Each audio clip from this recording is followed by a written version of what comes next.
Hello and welcome back, friends. We are going to discuss today the relevant cost concept for the project and decision making. This type of decision making is also very useful for taking decisions for the projects to continue or discontinue a project, or take a decision to buy or not to buy a particular machine or equipment. So how we take the decision by considering what are the relevant costs and what are the irrelevant costs.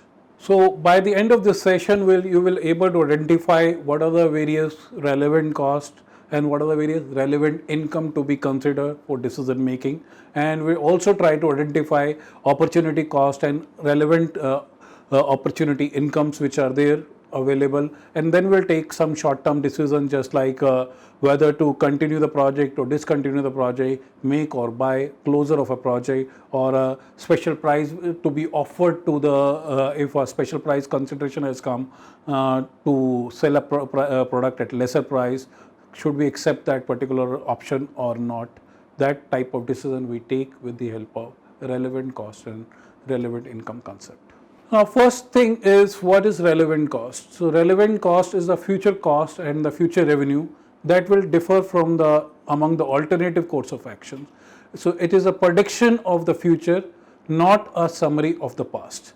So first thing is very important is that it should be the cost which we are going to spend or revenue which we are going to earn. It is something related coming from the future, not to the past.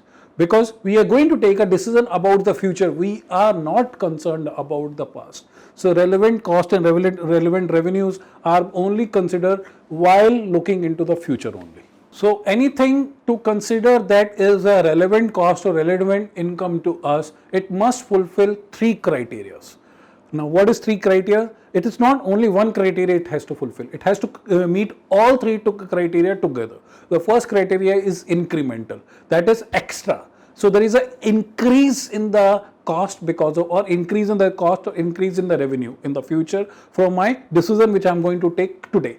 So my decision, if I am taking to continue the project, so what is increase in the cost which is going to happen, or what is the increase in the revenue which is going to happen.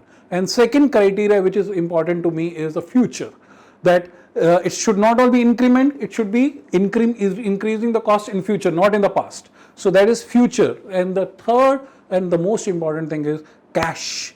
With this decision which I am going to take, cash inflow is happening, it means it is a relevant revenue. If cash outflow is happening, then it means cash relevant cost.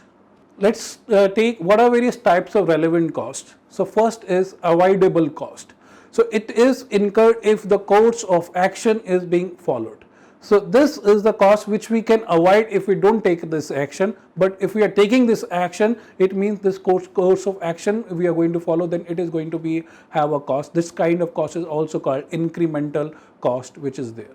So or it may be incremental cost, or it may be reduction in my revenue, that also we consider it as a relevant cost. And second is called opportunity cost. The opportunity cost is cost of next best alternative which was available to, if I forego that benefit, that is the opportunity cost. So measure the net cash benefit foregone from my next most desirable alternative course of action.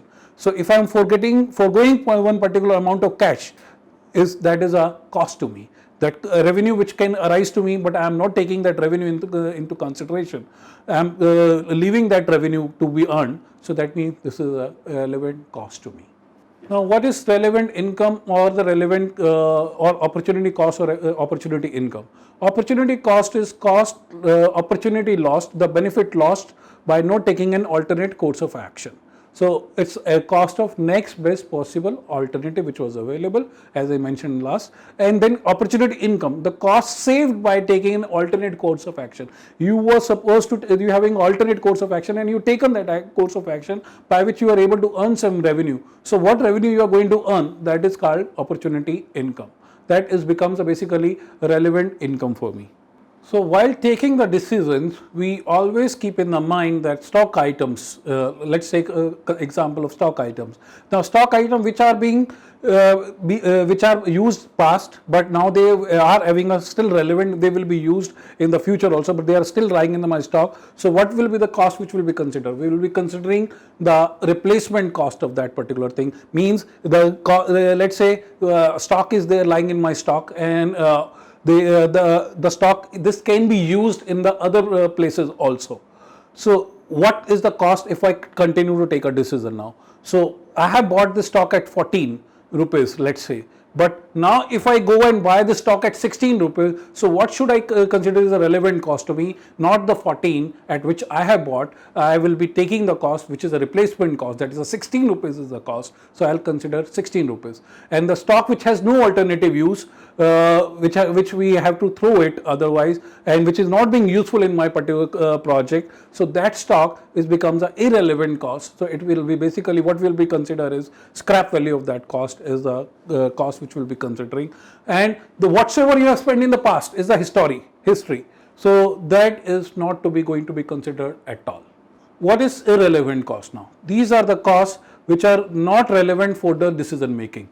So these costs are not at all relevant for us in the decision making. So what are those example for that? First is called sunk cost. So sunk cost is cost of buying an equipment which you already have purchased.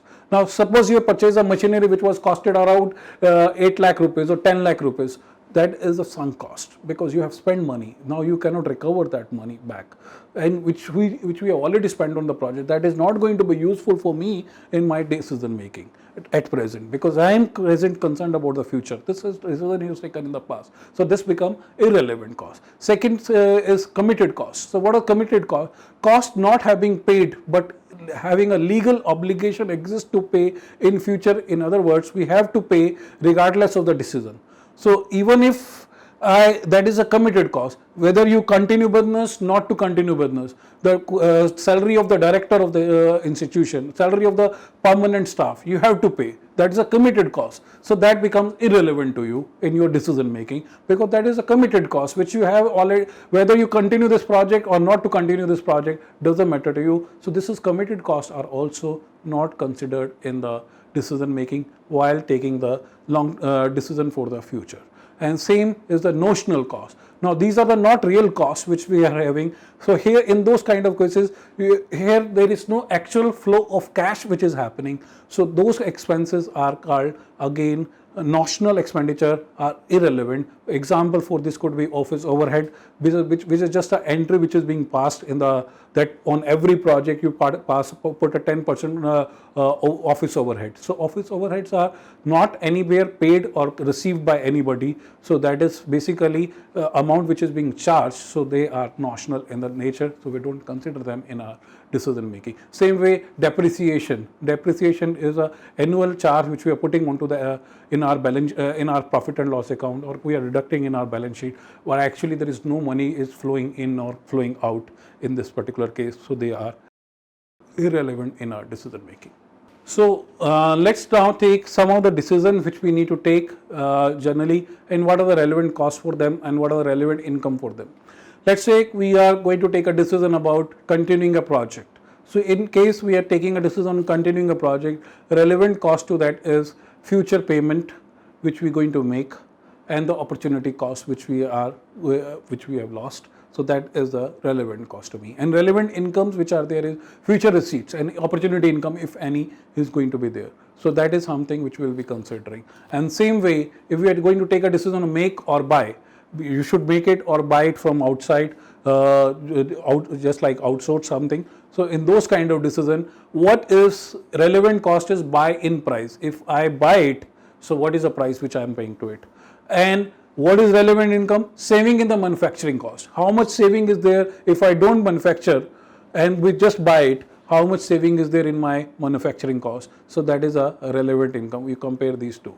And another type of example is closure. If I want to take a decision to close down the business for some time, so what will be the sale which I am going to lose? That is a relevant cost to me. And relevant income to me is saving in my cost if I shut down the plant for some time. So what is the saving which is going to have with this? So we compare these two, and that way we take the decision. And finally, again, if we are taking a decision about the special sales, how should we consider? For special sales also, we consider costs associated with that order. So how much cost we are going to spend if we take that order, how much money we are going to spend, and the relevant revenue is sale value of that particular order. If that order will, how much money it will fetch in, we compare these two, and that will give us a net value. So that's we take our decision. Friends, one thing is which is very important, which we should consider while taking decisions onto this type of decision, which I said, closure decision, make or buy, or a decision to close down a facility for some time, or taking outsourcing decision, or continue a project or discontinue a project.